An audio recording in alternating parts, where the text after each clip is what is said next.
자, 어제 우리가 IP 주소에 대해서 얘기를 했었고, 그리고 IP 주소 뭐 부정 문제 얘기하다가 그 고갈 문제를 어떻게 보면 좀 해결하는 트릭 중에 하나인 Network Address Translation (NAT라고 불리는 것에 대해서 이제 얘기를 하고 마쳤는데, 그래서 좀 뭐 복습 좀 하고 가죠.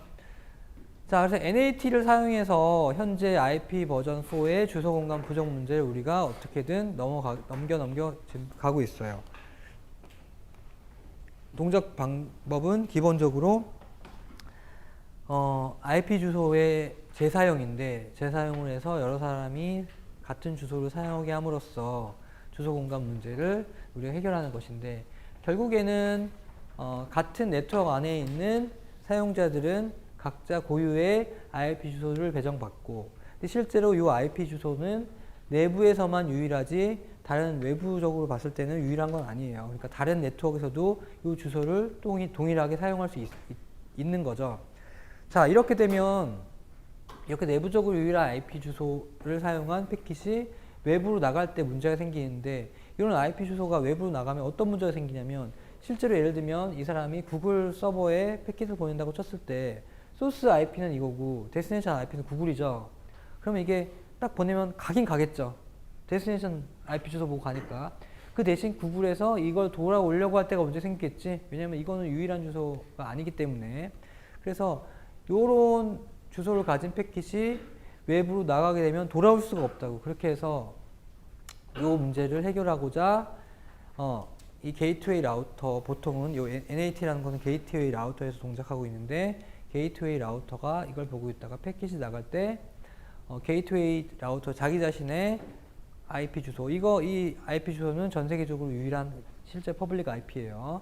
이 IP 주소로 싹 바꿔주는 작업을 해요. 결국 소스 IP가 이거인데도 불구하고 자기 자신의 라우터의 IP 주소로 바꿔주는 일을 하는 거죠. 그러면 구글이 이 패킷을 받았을 때는 이 패킷은 어디서 온 거냐면, 구글은 얘의 존재를 모르고 여기서 왔다고 생각하고 일로 다시 리턴해 준다고. 이 리턴 패킷이 일로 들어오게 되면 이 변환 과정은 이 NAT를 작업했던 얘가 알기 때문에 딱 다시 변환 작업을 해줘서 얘한테 받는다. 이런 개념인데, 좀 더 이제 구체적으로 보게 되면 이런 과정이라고. 자, 여기가 이제 내부 네트워크예요. 하나의 네트워크야. 한양대학교의 네트워크이고, 각자 호스트들은 자기 자신의 IP 주소를 받는데, 이 IP 주소는 내부적으로는 유일하되 외부적으로 봤을 때는 재사용 가능한 IP 주소예요. 그리고 게이트웨이 라우터는 NAT를 동작하고 있고, 게이트웨이 라우터의 IP 주소는 여러 개지. 왜냐면 인터페이스 개수만큼 있으니까.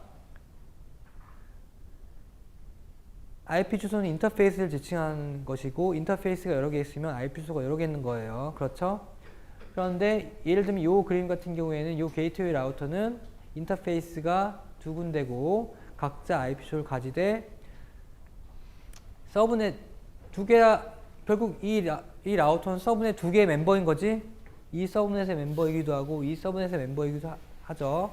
그런데 서브넷이란 건 뭐냐면 같은 프리픽스, 같은 네트워크 아이디를 갖는 애들의 집합이라고 했어. 그럼 결국에는 이 인터페이스는 이 서브넷의 프리픽스를 가질 수밖에 없죠. 그렇기 때문에 여기 애들이 10.0.0 뭐 이런 프리픽스를 가진다면, 마찬가지로 이 인터페이스도 10.0.0이라는 프리픽스를 가지는 거고. 하지만 이쪽 서브넷은 또 주소가 다르겠지. 그게 바로 이제 이 주소인 거예요. 자, 그래서 이 호스트가 외부로 보내는 패킷의 소스와 데스티네이션 보세요. 이렇게 돼 있고, 소스는 자기 자신의 IP고, 포트는 뭐 소스 포트, 데스티네이션은 뭐 목적지가 어딘가 보네, 저기 어딘가 있는가 보네. 그리고 80번인가 보니까 웹 뭐 HTTP 브라우징 뭐 그런 거 하는 거겠죠. 나갈 때 이게 그대로 나가면 안 되죠. 안 되기 때문에 바꿔주는 거야. 그냥 바꿔준 것 뿐이에요. 자기 자신 이 주소가 나가면 안 되니까 이 라우터의 IP로 바꿔준 거야. 이거는 전 세계적으로 고유하니까 일로 찾아올 수 있겠죠. 그리고 소스에 이거 포트 번호도 바꿔준 거지. 예. 왜냐면 이 포트 그대로 쓰면 문제가 생긴다기보다는 얘네들이 각자 랜덤한 방식으로 소스 포트를 고르기 때문에 같은 포트 번호 들어오면 또 이게 문제가 생기잖아. 그러니까 포트 번호도 바꿔준 거야. 나가고. 자, 예를 들면 이게 데스티네이션 구글이었다. 구글이었으면 구글 입장에서는 지금 패킷이 누구한테 온 거냐, 누구에서부터 온 거냐면 얘 존재는 전혀 모르고 어쨌든 여기서 온 거죠. 그러니까 일로 다시 리턴해 준다고. 리스폰스. 들어오면 방금 변환식대로 가져가는데 이런 방식으로 해서 이제 NAT를 사용하게 되면 결국 이런 주소를 이 네트워크에서도 사용하고 다른 네트워크에서 사용하기 때문에 주소 공간 문제가 이제 해결이 되는데 어제 잠깐 얘기했듯이 NAT를 사용하게 되면 디자인상의 문제점과 현실적인 문제점 두 가지가 생겨요. 첫 번째 디자인상의 문제점은 이 레이어 디자인 자체가 무너지죠. 왜냐면 지금 라우터가 원래 해야 될 일은 IP 패킷의 헤더 부분만 보고 그냥 목적지 주소에 맞는 방향으로 포워딩을 해주는 일인데 지금 이 네트워크 레이어에서 동작하는 라우터가 지금 심지어 무슨 일을 했냐면 이 IP 패킷의 소스 주소를 고쳐버리고 그리고 데이터 부분까지 파고 들어가서 데이터 부분까지 고쳐버린 거지. 그러니까 레이어링 바이올레이션이에요. 벌써 지저분해지기 시작한 거야. 그렇게 되기 때문에 지금 실제로 보세요. 원래 자 봅시다. 이게 그냥 우리가 그냥 일반적으로 알고 있던 패킷이라고 쳤을 때 데스티네이션 IP 어드레스, 데스티네이션 포트 번호. 자, 데스티네이션 IP 어드레스를 가지고 호스트를 찾고 데스티네이션 포트 번호를 가지고 그 호스트 내에 프로세스를 찾아간다는 게 원래 어드레스 상의 이제 개념인데 지금 이렇게 들어오니까 IP 주소 가지고 호스트를 못 찾죠? 그래서 결국 포트 번호 가지고 변환해서 포트 번호 가지고 얘 찾은 거지. 그러니까 포트 번호를 지금 호스트 찾는 사용했기 때문에 실제로 프로세스 찾을 방법이 없다고. 이해되죠? 여기에 그 방안은 여기만 적혀 있어. 비밀스럽게. 그러니까 지금 선 레이어 개념상에서 지금 뒤죽박죽이 됐다고 벌써. 그리고 더 현실적인 문제로 예를 들면 여러분이 여기에 웹서버 같은 걸 80번을 이제 서버를 돌린다고 쳤을 때 외부에서 찾아 들어올 방법이 없어요. 여기에 막 이렇게 뭐 미리 막 써놓거나 그러지 않는 이상은 그렇겠지. 여기 80번으로 들어와도 어차피 그게 80번으로 안 오잖아. 여기서 한번 변환 또 되기 때문에 그런 현실적인 문제점이 있기 때문에 사실은 NAT가 하나의 어떤 우리가 그 IP 버전 4를 계속 붙들고 있을 수 있게 만드는 하나의 트릭이긴 하지만 절대로 깨끗한 방식의 해결책이 아니기 때문에 결국에 우리는 어떤 방식으로든 이걸 고치긴 고쳐야 돼. 그러니까 그게 IP 버전 6가 되었든 아니면 전혀 새로운 방식의 무엇이 되었든 우리는 뭐 IP 버전 4로 계속 있어서 안 돼. 이해되죠? 현재가 IP 버전 4인데 IP 버전 4를 무작정 이런 식으로 붙들고 있어서는 이게 답이 안 나오는 상황이라고. 그냥 암덩이를 그냥 계속 안고 가는 거야.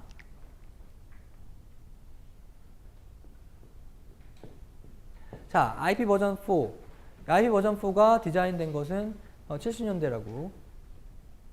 근데 지금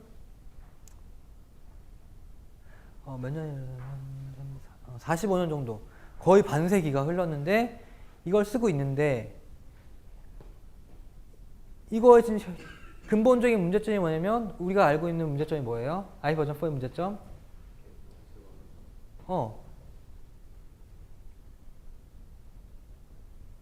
주소 공간 부족이 가장 큰 문제이기도 하고 이거와 거의 맞먹게 근본적으로 이거 맞먹게 중요한 문제 하나 더 있어. 문제점이 뭐겠어? 최초에 디자인할 때 생각하지 못했던 거지만 지금 이 두 개가 전혀 기본적으로 디자인할 때부터 고려가 안 된 상황이기 때문에 지금 엄청나게 허점이 많은 거예요.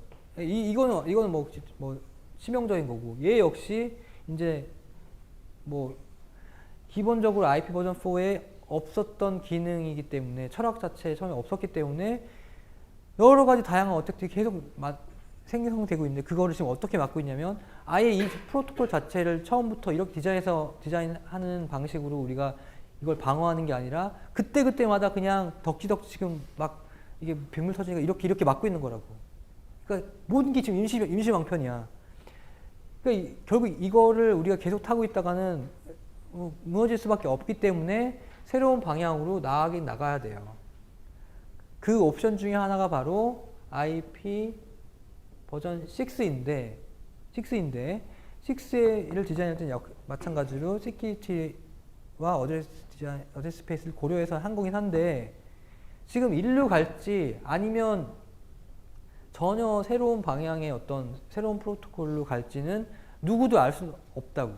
그런데 지금 뭐 학계에서나 뭐 저기 산업계에서 뭐 저도 이쪽 약간 연구를 했지만 일로 갈지 아니면 뭐 전혀 새로운 뭐 요즘에 퓨처 인터넷이라고 해서 퓨처 인터넷 아키텍처에서 FIA 프로젝트들이 많이 생기고 있는데 이 기존에 디자인했던 일로 갈지는 논쟁거리긴 해요. 근데 일로 가는 것에 대해서 부정적인 사람들의 어떤 의견은 뭐냐면 지금 이거가 언제 디자인돼서 완성이 됐냐면 이게 96년에 완성이 됐어요. 그러니까 벌써 몇 년 전이야? 10년 전인가? 벌써 20년 됐다. 그러니까 우리가 처음에 70년대 요거 디자인할 때 미래에 어떤 요구사항이 있을 줄 모르고, 그러니까 알 수가 없지. 미래에 어떤 요구사항이 있을 줄 예측 불가하기 때문에 우선 디자인해놓고 했는데 이런 상황이 딱 나타나서 우리가 한 건데 지금 이거 자체도 디자인할 때 뭐 어드레스 스페이스랑 시큐리티가 중요해서 이걸 디자인하긴 했는데 앞으로 또 어떤 요구사항이 나올지 미래에 예측할 수가 없죠. 그런데도 불구하고 거기다가 또 이거 20년이나 됐다고. 그렇죠. 그러니까 이거 자체도 이제 약간 좀 우리가 반신반의하는 거야. 왜냐면 우리가 이 IP 프로토콜, 인터넷을 막 동작시키고 사용하면서 깨달은 가장 큰 교훈이 뭐냐면 두 가지야. 미래를 예측할 수는 없다. 그것과 또 하나는 뭐냐면 한 번 어떤 프로토콜이든 간에 아키텍처에 들어오면 바꾸기가 힘들어. 지금 IP 버전 4 들어왔는데 IP 버전 6로 싹 바꿀 수 있을 줄 알았는데 지금 20년 전에 못 바꾸지. 하나의 생태이기 때문에. 그래서 섣불리 이걸로 지금 가기도 무서운 거야. 왜냐면 이거 들어오면 또 이거에서 또 다른 요구사항이 생겨서 바꾸는 것도 엄청 일일 테니까. 그래서 새로운 아이디어에서 생각하는 뭐 이런 관점, 뭐 퓨처 인터넷 프로젝트 이런 데서 생각하는 거 뭐냐면 좀 더 유연하게 그 동적으로 변화가 가능한 그런 IP 프로토콜을 우리가 만들어보자 뭐 그런 생각을 좀 사람들이 가지고 있어요 요즘에는. 그래서 혹시 미래에 어떤 요구 사항이 나오든 간에 좀 더 유연하게 그때그때 좀 이볼브할 수 있는, 진화할 수 있는 그런 프로토콜로 가보자 뭐 그런 아이디어가 있어서 IP 버전 6로 갈지 뭐 전혀 새로운 방향으로 갈지는 뭐 알 수가 없어요. 알 수가 없지만 어쨌든 가야 되는 거는 사실이에요. 사실이지만 섣불리 못 가는 거죠. 왜냐면 이게 바꾸기 위해서는 그냥 일로 바꾸기 위해서는 기본적으로 뭐가 필요하냐면 전 세계에 존재하는 모든 라우터가 하나 둘 셋 딱 바꿔야 되는데 라우터는 누가 소유하고 있냐면 한 사람이 소유한 거면 정말 편해. 근데 라우터는 각자 소유자가 틀려. KT, SKT, 뭐 LG 플러스, 뭐 전 세계로 따지면 뭐 그런 통신 사업자들이 엄청 많다고. 안 그래도 서로 싸우기 바쁜 애들이 협조 안 해주죠. 그러니까 이거는 기술적인 문제가 아니라 생태계적인 그런 문제죠. 네. 자, 어쨌든 네, 여기까지가 NAT에 대한 얘기고. 자, 이제 무슨 얘기를 할 거냐면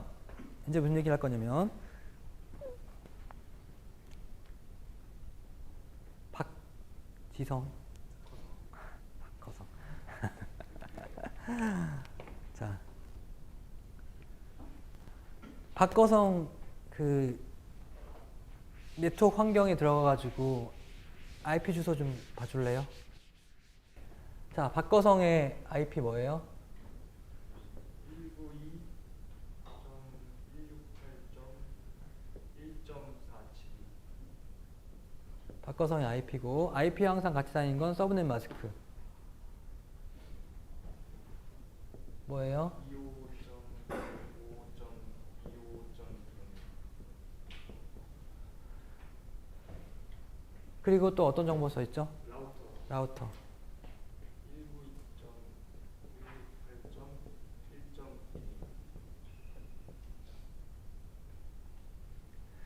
그리고 DNS라는 탭이 있죠.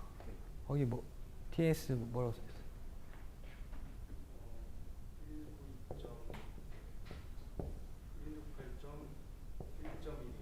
네. 자, 이게 바로 어떤 정보냐면 박거성이 인터넷을 하기 위해서 가장 기본적으로 알고 있어야 되는 정보예요. 자, 인터넷에 연결되기 위해서는 각자 IP가 있어야 되죠. IP 뿐만이 아니라 이게 서브넷과 같이 IP는 항상 서브넷이랑 같이 다닌다고 했어. 그래서 어디까지가 프리픽스인지 네트워크 아이디인지 알려준다고 했는데 지금 255.255.255니까 그래서 지금 굳이 따지자면 잠깐만 그림이 좀 이렇게 됐네.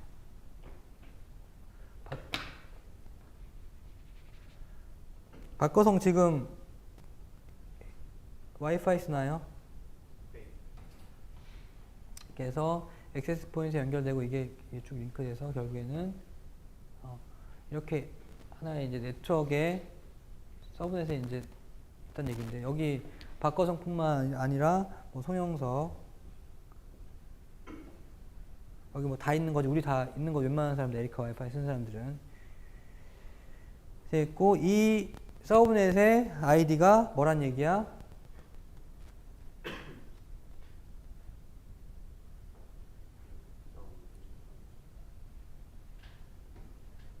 이거지? 이런 상황이라고.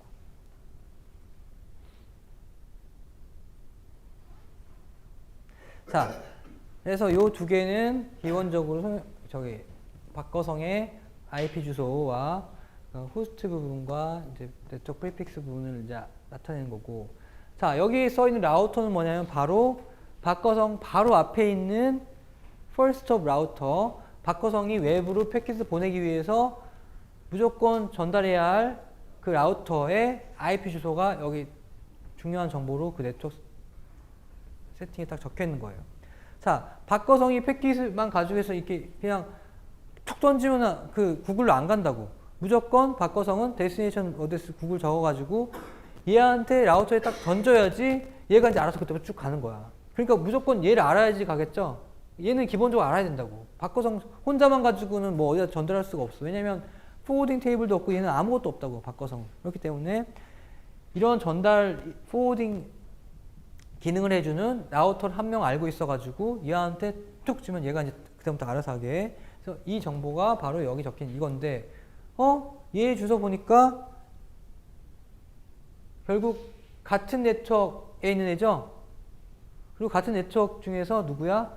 첫 번째 애죠? 그러니까 얘가 그냥 이 네트워크에서 제일 앞에, 그러니까 제일 중요한 애라서 1번을 가진 거야. 호스트 번호 1번이지? 그리고 박거성은 몇 번이야? 47번인 거고. 송영석은 몇 번이에요? 65번. 송영석은 65번이고. 이런 식으로. 호스트 번호들이 이렇게 배정된 거야. 이거는 네트워크 프리픽스고. 자, 그리고 이 DNS는 뭐예요? 이 DNS는 어떤 DNS야? 뭘 하기 위한 DNS죠? 자, 박거성이 웹브라우저를 열어가지고 www.naver.com을 딱 쳤다. 그럼 그때 패킷이 바로 네이버로 가는 게 아니라 네이버의 IP 주소를 알아야 되죠? 그 IP 주소를 알기 위해서는 누군가한테 물어봐야 되는데 바로 그 물어볼 로컬 네임 서버, 우리 배웠죠? 로컬 네임 서버의 IP 주소가 바로 이제 여기 적혀 있는 거라고. 저 기본적인 상황에. 로컬 네임 서버의 IP 주소가 요거. 그러고 보니까 같네? 결국에는 로컬 네임 서버 프로세스가 여기 동작하고 있다는 얘기지. 라우터 안에. 그냥 그런 구조야. 이해돼요? 그러니까 기본적으로 이런 정보를 알고 있어야지 박거성이 인터넷 하겠지? 이거 없이 인터넷, 이 중에 하나 몰라도 인터넷 할 수 있나? 잠깐만. 그래도 이건 몰라도 인터넷 할 수 있겠지. 네이버 창에 그냥 IP로 쳐버리면. 하지만 뭐 굉장히 제한적이겠죠. 그러니까 다 하나 필수적인 거라고. 이해돼요? 저 정보가 아주 기본적인 거라는 거. 그러면 이제 박거성한테 하나 물어볼게요. 자, 이런 정보가 있는데 이거 박거성이 적어놨어요? 박거성이 거기다 적은 거야? 나 그냥 박수 치려고 했어. 자, 아주 필수적인 정보인데 이 정보를 박거성이 적어놓은 건 아니래요. 그러니까 박거성이 한 건 아니야. 그럼 누가 있냐? 누군가가 있을 텐데 바로 그 누군가가 얘란 얘기죠. 자, 다이나믹 호스트 컨피규레이션 프로토콜. 자, 이름을 볼게요. 프로토콜의 이름이 호스트 컨피규레이션 프로토콜이에요. 자, 결국에는 가장 중요한 단어는 호스트 컨피규레이션. 그러니까 즉 여러분이 호스트를 뚜껑을 딱 열었을 때 제일 처음에 컨피규어하는 그런 일을 해주는 프로토콜인데 다이내믹하게 한다는 얘기는 뭐냐면 여러분이 어딜 가든 간에 뚜껑만 열면 동적으로 알아서 이런 정보들을 쭉 해주겠다는 얘기죠.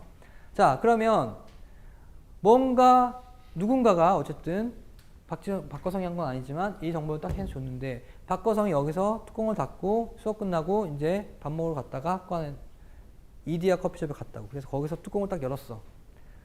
그때 역시 마찬가지로 이런 정보들이 쫙 세팅이 되겠죠. 근데 같은 정보들일까? 그때 또 다른 정보들일 거라고. 근데 역시 이디야에서 이걸 뚜껑을 열었을 때도 마찬가지로 박거성이 직접 이걸 적진 않아. 누군가가 적어줘. 그게 바로 우리가 이제 얘기할 DHCP라는 요 프로토콜이에요. 그래서 이름이 왜 DHCP인지는 이해가 되죠. 어디로 이동하든 간에 동적으로 호스트를 컨피그를 해준다. 이거 아주 필요한 정보들이 있기 때문에 이게 필요한데 이런 정보들을 동적으로 해준다는 얘기야.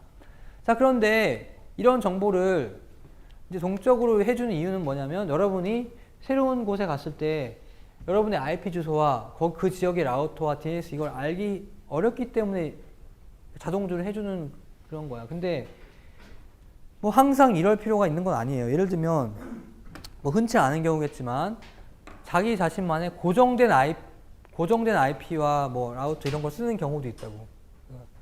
스태틱 IP라고 하는데 뭐 굳이 예를 들면 보통 여러분은 이제 뭐 고정 IP가 없을 텐데 대학원에 진학을 한다. 그럼 대학원에 진학하면 연구실에 들어가죠. 연구실에 가면 각자 자기 자신의 뭐 데스크탑 컴퓨터와 랩탑 그런 거 다 이제 준다고. 다 사줘, 교수님들이. 좋지 않아? 사주는데 사주면서 고정 IP 막 IP도 다 줘. 다 이제 배정돼. 고정 IP야. IP를 다 줘. 그럼 그때는 나만의 고정 IP잖아. 그렇죠? 그때는 이거 내가 세팅하는 거라고. 나는 졸업할 때까지 딱 그거 나만 쓰는 그걸 쓸 거니까. 그때는 요거 내가 딱 이제 세팅 거기다 입력을 할 수 있어. 근데 하지만 여러분들은 지금 이런 상황이 아니라 여기저기 이동하면서 막 떠돌이 생활을 하는 거지. 그렇기 때문에 고정 IP가 아니라 다이나믹 IP, 유동 IP이기 때문에 이런 자동화된 컨피규레이션 과정이 필요해요. 그게 바로 DHCP고. 자, DHCP의 이제 동작을 보기 전에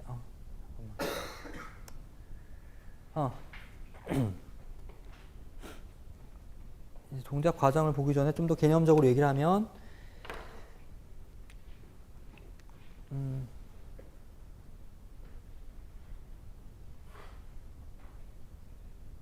우선 고정 IP를 사용할 경우에는 이 DHCP라는 게 필요 없겠죠. 딱 고정돼 있으니까. 그래서 예를 들면 고정 IP를 쓰는 경우를 이제 생각해 보면, 자, 예를 들면 우리 학교다. 한양대학교.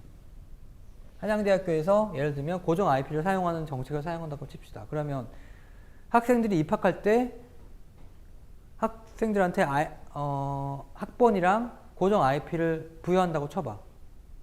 그러니까 학번이랑 그냥 고정 IP를 부여.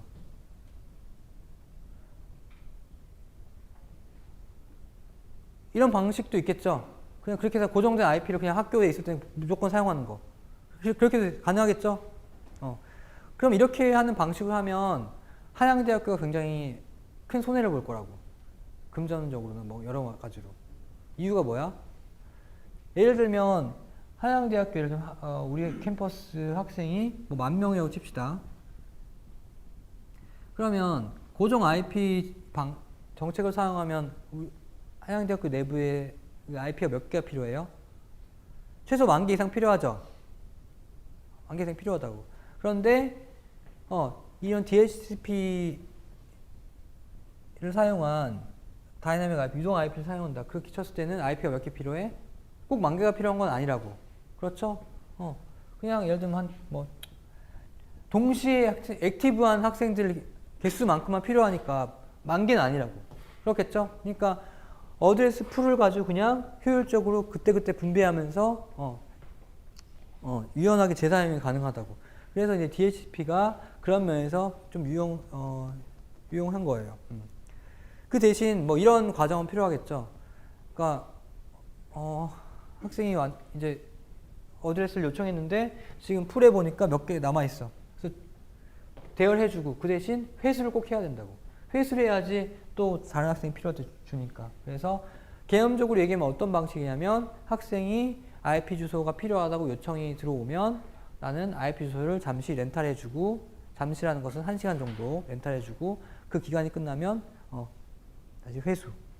그 학생이 더 필요하면 다시 요청을 하면 또 주면 되니까 그런 방식으로 작동을 하는 게 DHCP예요. 그래서 고정 IP에 비해서 어드레스 풀을 유연하게 사용할 수 있다는 이제 장점이 있죠. 그 대신 빌려주고 다시 돌려받고 하는 그런 이제 과정이 필요하게 되기 때문에 DHCP라는 이런 프로토콜이 이제 등장을 한 거예요. 자, 그러니까 이게 뭐 시나리오인데 뭐 별건 아니고 뭐 그림이야 이렇게 돼 있지만 실제로 우리가 관심 있는 네트워크는 요 서브넷 하나야. 요 서브넷 23.1.2 요거예요. 자, 이 서브넷의 뭐 프리픽스는 뭐 23.1.2인가 봐. 근데 이 네트워크에 박거성이 지금 딱 들어왔어. 여기서 이제 딱 뚜껑 열었어. 그럼 박거성이 필요한 건 이런 정보들이죠. 이런 정보들 알아야 되는데 지금 박거성은 딱 뚜껑 연 순간에 자기 IP 없죠. 그러니까 자기 IP도 모르고. 그 다음에 박거성이 모르는 건 또 뭐냐면 지금 이 네트워크에 뭔가 나한테 이런 자동적으로 DHCP를 통해서 이런 정보를 알려줄 애가 있는지 없는지도 모르고, 특히 걔가 있다고 쳐도 얘의 IP 주소 알아 몰라.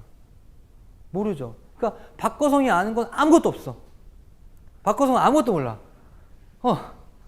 그렇잖아. 자기가 누군지도 모르고, 그러니까 자기가 누군지도 모르고, 이런 건 당연히 모를 뿐만 아니라 이런 거를 나한테 줄 그 서버의 IP도 모르지.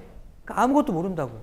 그러니까 난감한 상황에서 어떤 식으로 박거성은 과연 이 사람한테, 이 서버한테 저런 정보를 얻어내냐가 바로 DHCP 프로토콜의 동작인데, 그냥 상식적인 동작이에요, 보면. 자, 봅시다. 박거성이 들어와서 이제 이런 정보들 알려고 하는데 지금 박거성이 모르는 건 이것도 모르고 지금 여기 내부에 존재하는 서버의 주소도 모르고 서버가 뭐 있는지 없는지도 모르고 아무것도 몰라. 그러니까 눈앞이 캄캄한 상황이야 지금. 근데 박거성이 지금 어떤 상황이냐면 이 강의실에 박거성이 들어왔는데 이 중에 한 명은 나한테 뭔가 정보를 줄 수 있는 사람인데 얼굴만 봐서 모르지. 그러니까 이런 상황. 그럼 이럴 때 어떻게 해야 돼? 나 좀 도와줘. 전체한테 이렇게 하는. 그게 바로 DHCP 디스커버 요 메시지예요. 자, DHCP 디스커버 메시지를 보면 소스 주소는 0.0.0.0이죠. 그 얘기는 뭐냐면 나 아직 무명이란 얘기야.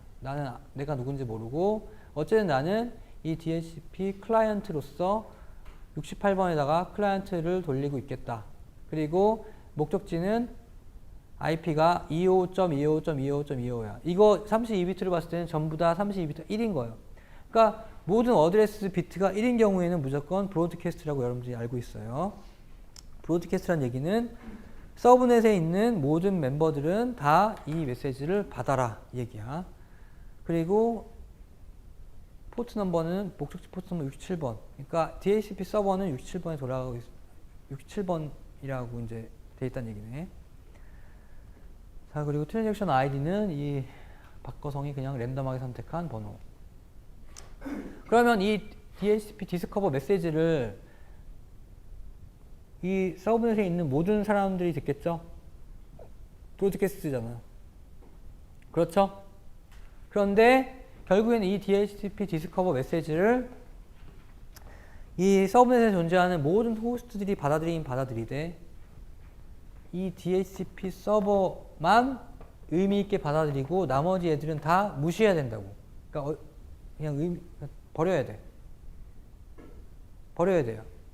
근데 실제로 이제 DHCP 서버만 의미 있게 받아들이고 나머지 애들은 무시하게 되는데 어떤 원리로 다른 애들은 저걸 무시할 수 있을까?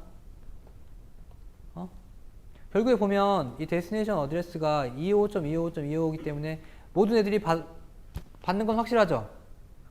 받아들이되 DHCP 서버만 이거에 반응을 하게 되는데 그 원리는 뭐야?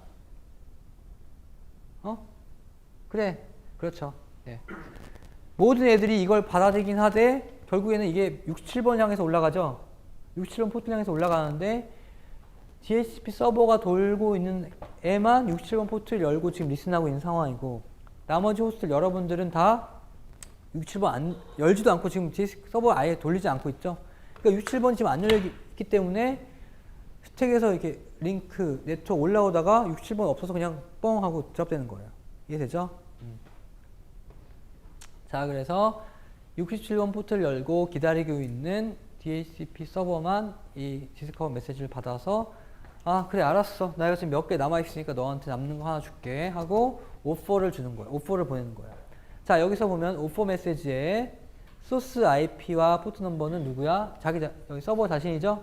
서버 자신이고 데스티네이션은 누구냐면 브로드캐스트. 왜 브로드캐스트냐면 아직 얘 이름 없잖아. 아직 박거성 자기 자신이 박거성이 누군지 모르기 때문에 자기 자신이 누군지도 모르기 때문에 이거 자체도 브로드캐스트 해야 된다고. 그러니까 박거성을 포함한 모든 사람들이 다 받는 거야. 그 대신 박거성만 이거를 의미 있게 받아들이는 이유는 뭐냐면 역시 68번이 열려 있고 그 다음에 또 하나 뭐냐면 박거성이 선택한 트랜잭션 아이디가 있죠.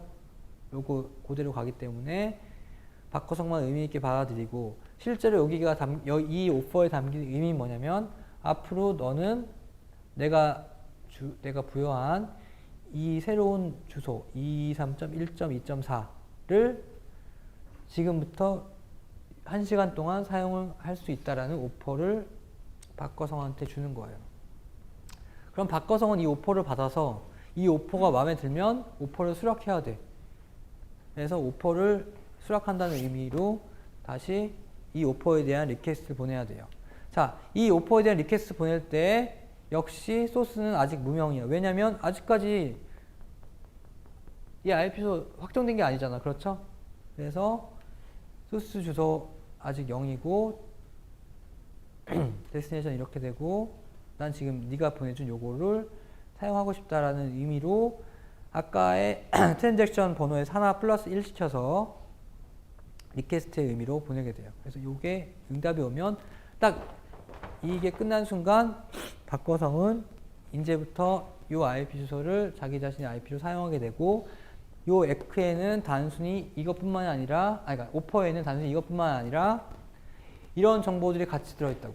라우터 IP가 뭔지, DNS IP가 뭔지 다 들어있어서 이게 끝나는 순간 조작 이게 되는 거예요. 과정이 이해되죠? 혹시 질문 있으면 하세요. 뭔가 여기서 이제 왜 굳이 뭐 저렇게 했을까 뭐 이런 거 싶은 것도 질문하세요. 근데 우선 여기서 오퍼만 받아도 이게 뭐 다 된 것 같은데 굳이 또 오퍼에 리퀘스트하고 뭐 왜 그럴까 이제 싶은 사람이 있어서 설명을 해주면 자, 여기서 오퍼는 어떤 의미냐면 여기서 오퍼는 지금 이 디스커버리 메시지가 의미한 게 나 새로 왔으니까 좀 도와주세요 하고 외쳤죠. 그런데 보통의 경우는 이제 이 서브넷 안에 이 DH 서버가 한 개 있을 텐데 뭐 어떤 경우는 DH 서버가 여러 개 있을 수도 있다고. 그래서 DH 서버가 이제 나 도와주세요 하면 이런 DH 서버가 두 개 있었다. 그럼 두 개에서 각각 오퍼가 오겠죠. 그럼 그 오퍼 중에 나는 마음에 드는 걸 선택해서 하겠다고 하는 거야. 그러니까 이거 여러분들 회사 들어가는 입사하는 거랑 똑같아. 비슷해요. 회사 원어 내죠. 삼성, LG, 뭐 안랩, 포스코 다 내지. 그러면 회사가 보고 마음에 들면 오퍼 주죠. 그럼 여러분 오퍼 여러 개 받지. 삼성, LG 다 받지. 그 중에서 여러분 하나만 선택할 수 있는 거지. 알았어요. 그럼 뭐 삼성 갈게. 삼성 가겠습니다. 그럼 선택 안 되는 LG는 안 되는 거고. 그런 개념이라고 보면 돼요.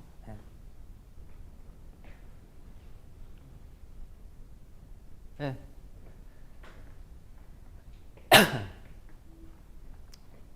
그리고 여기 이게 아니지. 여기 그러니까 그러니까 디스커버 메시지의 데스티네이션이 다 0인 거, 브로드캐스트인 건 이해가 되는데 여기 DHCP 리퀘스트의 데스티네이션 뭐야? 이거 자체도 DHCP 리퀘스트의 데스티네이션도 브로드캐스트죠. 근데 상식적으로 생각해보면 여기는 지금 얘 오퍼를 선택할 거니까 그냥 여기 데스티네이션에다가 얘 주소 쓰면 안 되나? 이거 왜 이렇게 한 걸까요? 그렇지. 그러니까 상식적으로 생각했을 때 그냥 이거 위에서 서버 적어주면 될 것 같은데 방금 말했듯이 여기 내부에 DHCP 기능을 하는 애들이 여러 개 있을 수가 있을 거 아니야. 그러니까 걔네들한테도 야 지금 내가 선택한 애를 확실히 네가 나한테 준 오퍼가 선택이 안 된다는 거를 간접적으로 알려주기 위해서 저렇게 한 거예요. 네.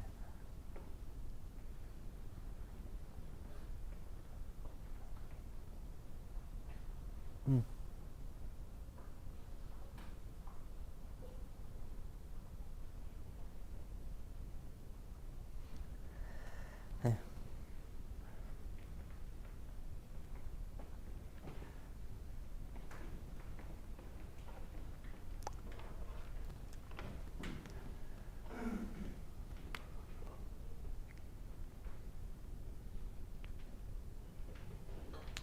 그래서 보통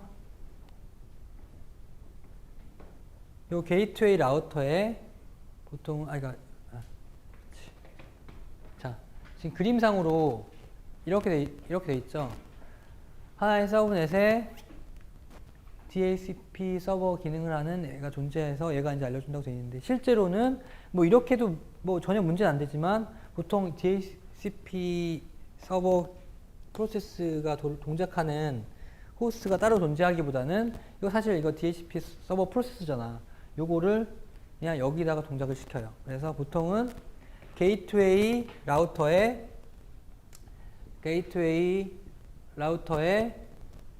방금 봤듯이 게이트웨이 라우터에 로컬 DNS 요 프로세스도 돌아가고 있고 또 DHCP 서버가 여기 동작하고 있어요. 그래서 처음에 박거성이 랩탑 뚜껑을 딱 열었을 때 박거성 랩탑 안에는 DHCP 클라이언트가 있어서 그 메시지가 여기 전체로 브로드캐스트 빵 돼서 얘가 이거 디스커버 메시지구나 나 오퍼 줘야지 이렇게 하는 거예요. 이 모든 과정을 다른 애들이 듣긴 듣죠. 우리 모두가 듣긴 듣되 다 무시하는 거야. 왜냐면 우리는 서버 프로세스가 없기 때문에. 그리고 이걸 통해서 딱 과정 알아와서 www.naver.com을 쳤을 때 제일 먼저 DNS 쿼리가 욜로 가져오고 naver.com IP로 향하는 패킷이 요 라우터로 뿅뿅 자 이제 조금씩 이제 그 비하인드 씬이 보이죠. 그러면 이 게이트웨이 라우터에서 사실 네임 서버, DHCP 요 기능도 이제 하고 또 어떤 걸 할까? 또 어떤 프로세스가 돌고 있을까? 라우팅. 기본적으로 라우팅 하되, 근데 라우팅 자체는 사실은 라우팅 자체는 얘네랑은 좀 다른 계층인 게, 라우팅은 네트워크 레이어, 방금 이제 우리가 얘기하는 네트워크 레이어에서 하는 일이죠. 그러니까 말 그대로 그건 되게 밑에 단에서 하는 일이고, 얘네들은 사실은 애플리케이션 레이어에서 하는 거잖아. 또 어떤 일이야? 또, 그러니까 사실 얘는 라우팅만 해야 되는데, 그러니까 포워딩만 해야 되는데, 포워딩만 해야 되는데, 뭐 굳이 또 서버 사기 싫고 어차피 얘도 컴퓨터니까 그냥 여기다 그냥 붙여놓은 거야. 자, 그리고 또 어떤 프로세스가 돌고 있을까? 그렇지, 네. 당연하죠. 지금 이 주소, 박거성의 이 주소, 전 세계적으로 유일한 주소일까? 아니야. 지금 여러분들 어딜 가든 간에 웬만하면 다 여러분들은 다 NAT 뒤에 있다고. 그 얘기는 뭐냐면 여러분들의 IP 주소는, 여러분들이 지금 보고 있는 IP 주소는 실제로 외부에서 나가서 사용된 이 주소와는 틀릴 경우가 굉장히 많아요. 그래서 NAT도 역시 여기 있기 때문에 실제로 나갈 때 여러분들 소스 주소가 얘의 IP로 딱 바뀌어서 나가는 거죠. 이렇게 된다. 그리고 또 뭐가 동작하고 있을까? 어떤 프로세스가? 그런데 여기까지가 사실 우리가 이제 수업 시간에 한 내용이고, 앞으로 이제 저기 학기 끝날 때쯤에 더 배울 내용이 여기 하나 추가된 게 뭐냐면 firewall이라는 동작을 해요. 그래서 뭐 이런 다양한 기능들이 여기 있으면서 우리의 모든 액티비티를 감시까지는 아니겠지만 관장을 하고 있다고. 맘만 먹으면 뭐 별의별 짓 다 할 수 있어요. 자, 그래서 이런 기능들이 있고 그러니까 여러분들 지금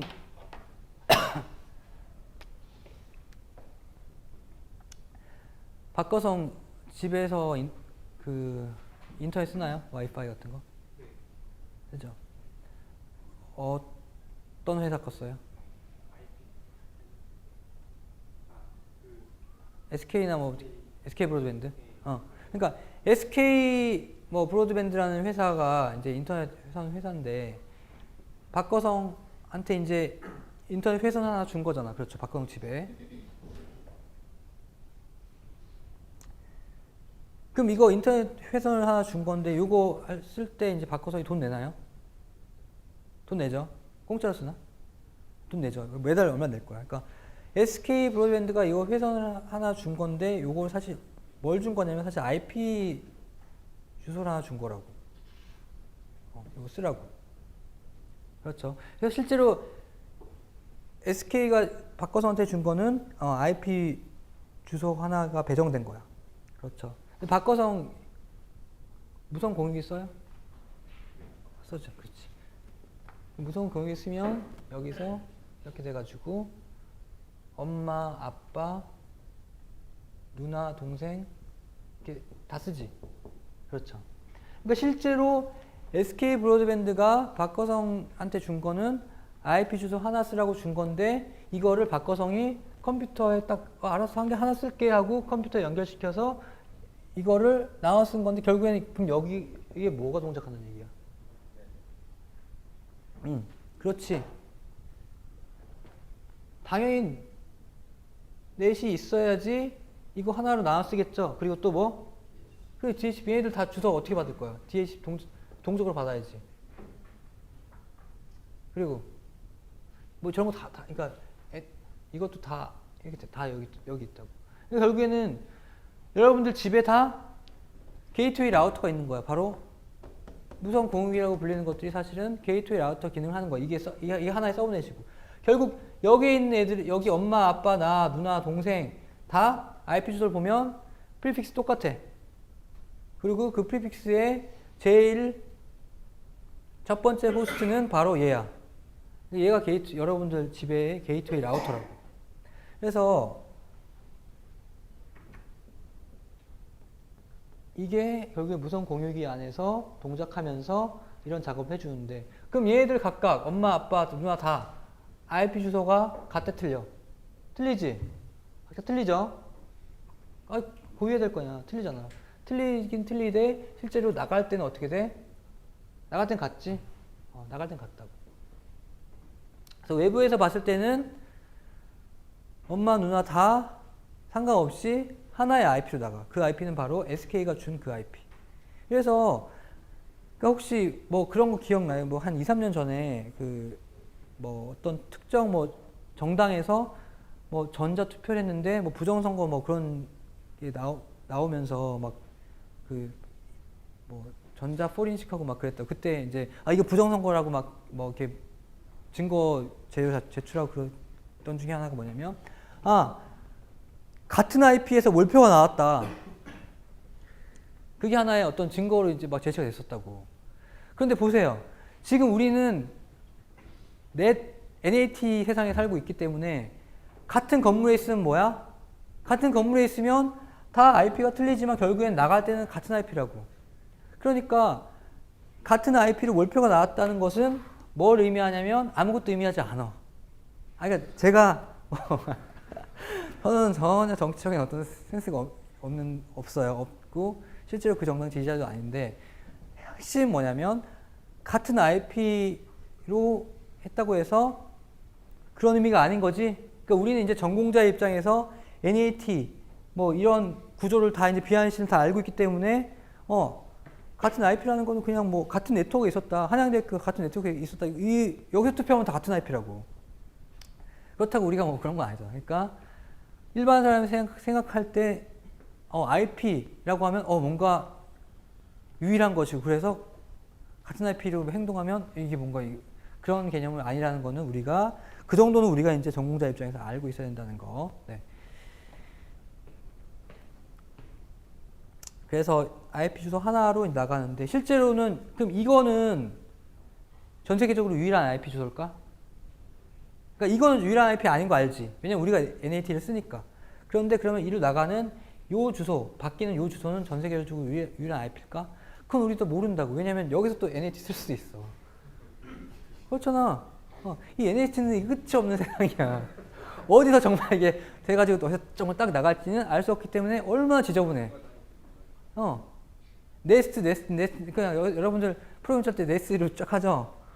막 그럼 네스트 쭉 있으면 무슨 머리 아프지 않아? 막 지저분하고. 그런 세상이라고. 자, 그래서 이 NAT라는 게 아주 귀여운 트릭이긴 하되 이거를 계속 유지하기에는 사실은 디자인상으로 큰 문제가 있기 때문에 우린 결국에는 IP 버전 6로 가든 아니면 아예 새로운 거로 가든 가긴 가야 돼. 네. 자, 당연히 이런 상황에서 여러분들 여기에서 웹서버 80번에다가 돌릴 수 있겠어? 그러니까 내부에선 접근 가능하지만 외부에서 이게 접근이 되겠냐고. 안 되겠죠? 계속 내가 80번으로 추천해도 변환돼서 오니까 이거 안 된다고. 네. 그래서 지금 어떤 상황이냐. 지금 병이 깊어서 NAT라는 거를 진통제를 맞기 시작했는데 이제 진통제 없이는 못 사는 지금 그런 세상이 된 거예요. 그렇다고 이걸 뜯어내기도 뭐해. 지금 이거 뜯어내면 이게 안 들어가잖아. IP 버전 4가. 그러니까 지금 뭐 진퇴양난이야. 그렇다고 한순간에 이거 IP 버전 6로 바꾸기도 뭐하고. 예. 그러니까 이게 더 이상은 뭐 테크놀로지의 그 영역이 아니죠. 자, 어쨌든 얘기했고요. 질문 있나요? 네, 질문 있으면 하시고. 자, 그래 DHCP 뭐 그냥 애니메이션 슬라이드인데 별 얘기는 아니에요. 다 했다는 얘기. 자, 여기 DHCP 클라이언트가 뭐 68번 포트 동작을 해서 쭉 내려진다는 얘기인데, 결국 이게 디스커버 메시지니까 여기 IP 헤더에 데스티네이션 IP 어드레스가 전부 다 1인 거, 255.25 이제 쭉 다 나가는 거죠. 그래서 뭐 다음 챕터에서 우리가 링크 레이어 할 때 배우겠지만 각 레이어별로 주소가 있죠. 얘는 포트, 얘는 IP 주소. 그러니까 링크 레이어는 맥 어드레스라는 또 다른 개념의 주소가 있어. 근데 그건 자세히 배우겠지만 우선 이렇게만 알고 있어요. 어떤 어드레스든 간에 모든 비트가 1이면 브로드캐스트예요. 그래서 실제로 여기 IP 주소에서 데스티네이션 IP 주소가 다 1인 25.25.255가 밑으로 내려가게 되면 링크 레이어에서는 맥 어드레스는 전부 다 1인 또 FF 이렇게 바뀌어요. 이렇게 해서 브로드캐스트고 왔다가 하는 거예요. 네. 하나만 얘기하고 끝낼게요. 자, 딱 하나만 얘기하고. 자, 우리가 IP 헤더의 필드들을 대충 이제 봤었는데 얘기 안 한 게 두 번째 행에 있는 요거 아이덴티파이어와 플래그 옵셋 요게 어디 쓰이는지 아직 안 봤다고. 그래서 이거의 용도를 얘기하고 마치겠습니다. 자,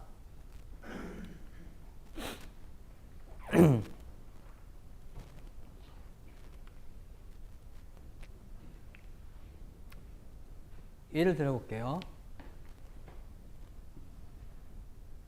IP 패킷을 생성을 했어요. 샌더가, 보내는 사람이. 그래서 헤더가 있고 데이터가 보입니다. 여기 이제 헤더 필드 중에 하나가 랭스죠. 자, 요 하나를 생성했는데 예를 들면 이게 크기가 4000바이트 4000바이트짜리 패킷을 하나 생성했어. 그래서 보냈어. 보냈는데 보낸 거는 문제가 안 되는데 여러분이 이제 나중에 또 링크 레이어 할 때 배우겠지만 각 링크별로 링크가 한 번에 보낼 수 있는 그 데이터 유닛의 맥시멈 사이즈가 정해져 있어요. 그래서 그걸 우리가 MTU, Maximum Transfer Size라고 불리는데 이 MTU, Maximum Transfer Size는 링크 레이어 테크놀로지마다 다 틀려. 그러니까 이더넷, 와이파이, 뭐 3G, 아니면 옵틱, 뭐 광 케이블 이런 걔네들이 다 링크잖아. 근데 각각 걔네들 특성이 틀리다고. 근데 걔네들마다 다 MTU가 틀려요. MTU가 Maximum Transfer Unit이. 그런데 예를 들면 이 400바이트짜리 패킷을 샌더가 딱 잘 보냈는데 가다가 예를 들면 특정 링크를 만나는데 그 링크에서 예를 들면 이 400바이트 갔는데 이 링크에서 처리할 수 있는 맥시멈 트랜스퍼 유닛이 예를 들면 1500바이트였다. 그러면 이거 보낼 수 있어 없어? 이거 4000인데 이게 안 간다고. 지금 이 링크는 한꺼번에 한 번에 1500씩만 처리할 수 있는 MTU라면 이게 안 간다고. 그러면 이거 어떻게 되냐? 제일 단순한 방법은 이거 안 되니까 그냥 드랍 시켜야지. 근데 드랍 시키기에는 지금 뭐 너무 아쉬운지 지금 현재 인터넷 버전 IP 버전 4에서는 어떤 방식으로 하냐면 저렇게 처리할 수 있는 MTU보다 더 큰 사이즈의 패킷이 들어오게 되면 거기서 바로 분리. 그러니까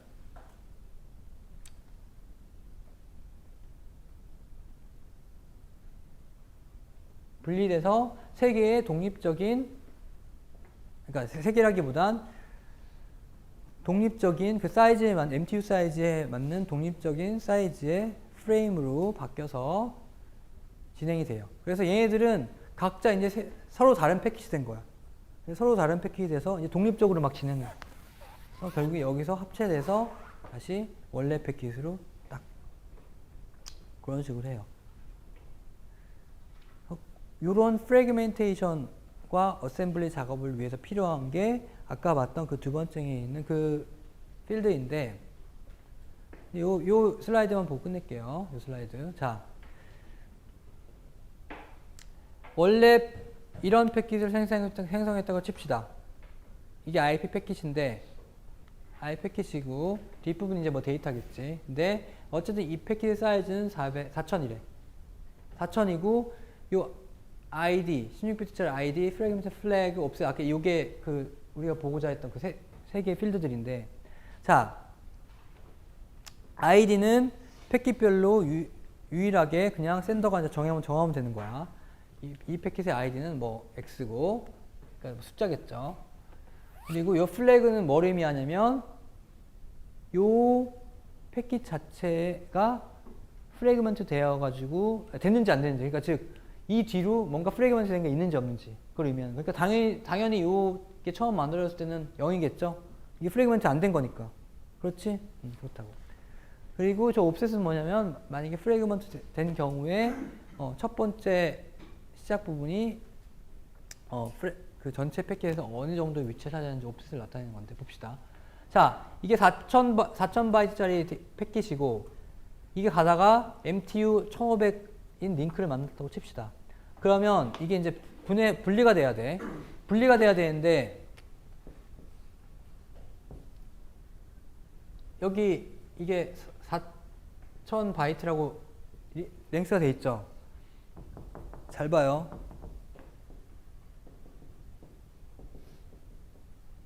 이 4000바이트라는 거는 이 전체야. 전체를 의미해. 그런데 헤더 길이가 얼마나 된다고 했어요? 헤더 크기 20바이트라고. 그러면 실제적으로 여기는 얼마 들어간 거야? 이거라고. 이해되죠? 자, 그럼 저 패킷이 쪼개져야 돼. 몇 개로 쪼개져야 될까? 우선 기본적으로 3개로 쪼개지면 되겠네.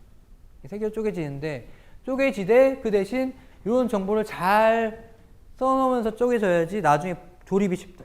조립 쉬운 게 조립이 가능하다고. 자, 이 원래 큰 이거 플라나리아 같지? 쪼개서 가라고 나중에 합치는데 요게 쪼개져서 이렇게 되는데 첫 번째, 두 번째, 세 번째 프래그먼트가 되는 거야. 자, 그럼 첫 번째 프래그먼트 봅시다. 자, 랭스는 1500. 그렇지. 딱 MTU 사이즈에 맞게 첫 번째 덩어리가 딱 나오고 아이디는 그대로 유지해야 돼. 그래야지 얘네들 딱 합쳐지니까. 아이디는 그대로 유지하되 이 플래그는 1로 세팅. 무슨 얘기냐면 내 뒤에 프래그먼트 된 게 있다는 얘기야. 있고 나의 옵셋은 0. 난 제일 앞이니까. 이해되죠? 이해되지? 그리고 뭐 이 뒤에 따르던 바로 뒤에 따르던 애가 또 다른 패킷으로 딱 변화하되 역시 사이즈는 1500, MTU 사이즈 맞게. 그리고 아이디는 유지하고 그래야지 얘들 원래 동일한 패킷인 거 의미하니까. 그리고 지금 이 뒤에 또 있지 프래그먼트가 조각돼 있지. 그러니까 플래그 1. 이 옵셋은 뭐냐면 원래 기존의 데이터에서 잘려져서 여기서부터 시작할 거 아니야. 거기에 그 포인트 부분이 어딘지 의미하는 건데 지금 봅시다. 자, 원래가 데이터 사이즈가 이랬죠. 데이터 사이즈가 이랬는데 여기에 이렇게 해가지고 여기 얼마 들어간 거야? 1480 들어갔죠. 1480까지가 딱 그러니까 어떻게 했냐면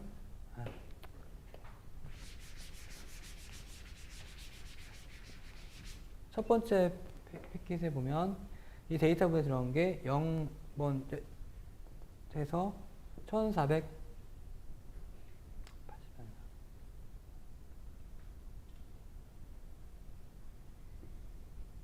이게 들어간 거고. 그렇지.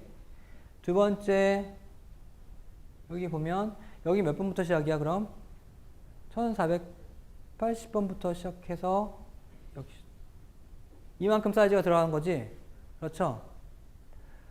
그러니까 이 번호를 적어주면 되는데 그냥 괜히라기보단 약간 필드 그 비트수 줄이려고 마이너스 항상 8을 해서 적어줘요. 그러니까 여러분들 그냥 저거는 그렇게 생각할 필요 왜 8인지 막 그렇게 생각할 필요 없어. 저렇게 마이너스 8 해주면 필드 수가 줄어들거든. 몇 비트 줄어들어? 3비트. 자, 생각해봐. 이거를 이진수로 적는 거랑 마이너스 8에서 적는 거는 무슨 차이야?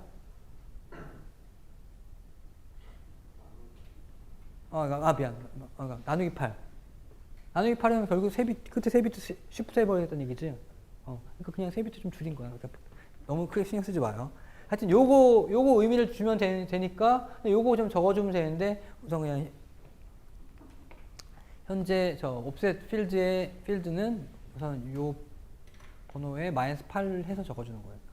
이해돼요? 이해되지? 이거만 적어주면 합체 가능하니까. 그리고 참 여기 몇 번까지 있는 거야 그럼?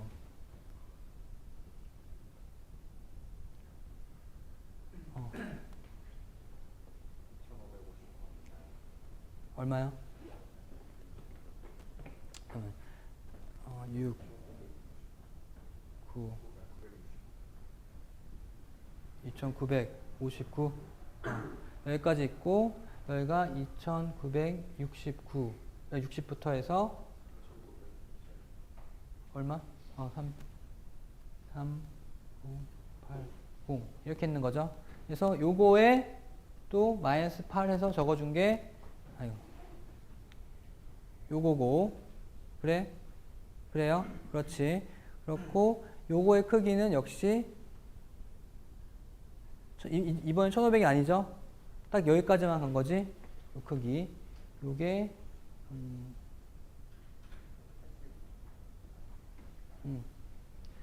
요 사이즈가, 지금 이 사이즈가 데이터 사이즈가 이거죠? 1020. 여기다가, 여기 20이니까 더해서 여기가 1000 이렇게 되는 거야. 그래서 이 프래그먼트 이런 정보가 딱 있으면 나중에 합체가 가능하겠죠. 따닥 순서 맞춰가지고. 그러니까 뭐 이게 다 이게 어떤 방식으로 분리를 하는지 이해를 하면 사실 이거 적어주는 거는 그냥 산수에 불과한데 이거 이해 못하고 있으면 이거 못 적겠죠. 이해했으면 됐어. 그리고 만약에 이런 경우 어떻게 될까? 마지막 질문. 분리돼서 동일적인 패킷 됐죠? 동일적인 패킷 돼서 가는데 중간 하나가 없어졌어. 하나가 없어지면 어떻게 될까? 그러니까 이런 예죠. 여기 큰 플라네리아 가다가 3마리 잘랐어. 가는데 한 마리 중간에 잃어버렸어. 실종. 한 마리 실종돼서 여기 2마리만 도착. 그럼 어떻게 될까? 어떻게 돼? 예를 들면 첫 번째랑 세 번째는 갔는데 두 번째 게 실종됐어. 어떻게 될까? 큰 거부터 재현성? 상식적으로 중간 거만 요청한다. 옵셋 번호로. 지금 우리 무슨 레이어 얘기하고 있는데 뭐 요청이 돼요.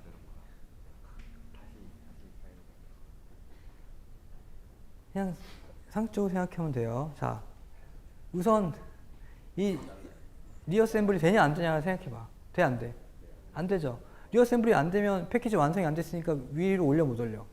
못 올리지. 근데 리어셈블이 안 되니까 그냥 여기서는 이게 그냥 없는 거잖아. 그러니까 결국에는 이건 어떻게 되는 거야? 나중에 TCP가 위에서 알아서 타이머 터지고 뭐 재연성 하든지 그렇게 하겠죠. 이해돼요? 네. 자,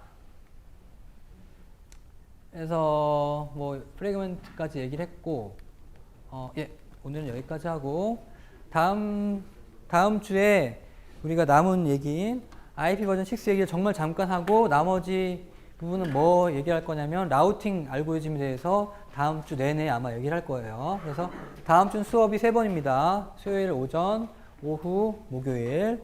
네. 질문 있나요? 네, 수고했습니다.